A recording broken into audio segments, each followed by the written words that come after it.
This is a fraud. It's a fraud. President Trump won by a landslide. We are going to prove it. I can prove it to you 18 different ways. But there's no evidence of widespread voter fraud, and Giuliani provided no verified proof.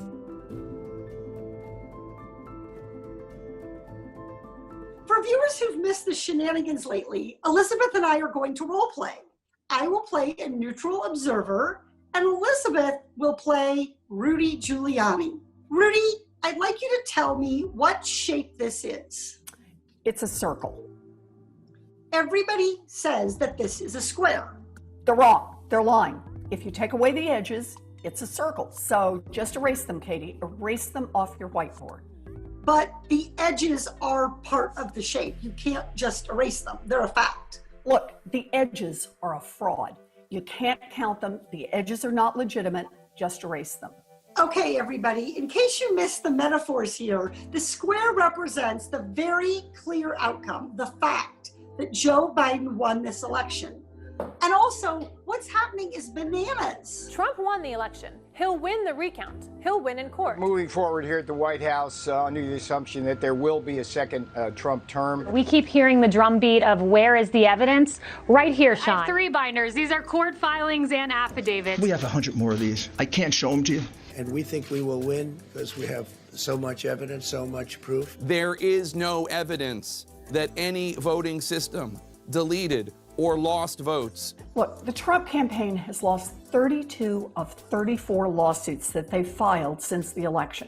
And Donald Trump tried an outrageous stunt on Friday when he invited Michigan lawmakers to the White House to try to pressure them to give him the electoral votes, even though Joe Biden won the state by 154,000 votes. And here in Michigan, it was a 154,000 vote margin. And no one has come up with any evidence of fraud or abuse. And in Georgia, after a hand recount confirmed Biden's win, the Trump team requested another recount even after the Republican Secretary of State certified the results. I'm a passionate conservative, and as I've said before, I'm a proud Trump supporter.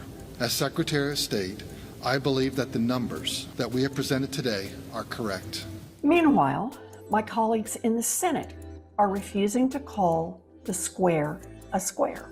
Until the Electoral College votes, anyone who's running for office can exhaust concern. In fact, he may not have been defeated at all. I tell you, I think President Trump has every right to demand that every legal vote be counted. Trump has not lost. Do not concede, Mr. President. Fight hard. At the same time, some Republicans are expressing frustration with his refusal to accept defeat. So what I did is got out my whiteboard and broke it down, naming names. Those who are standing up for democracy, those who are completely repeating Trump's BS, and those who are wishy-washy going back and forth. It's hard to measure those slippery ones.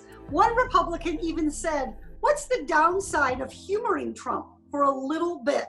Elizabeth, can you think of any downside? Sure. I can think of one, like undermining the foundation of our democracy.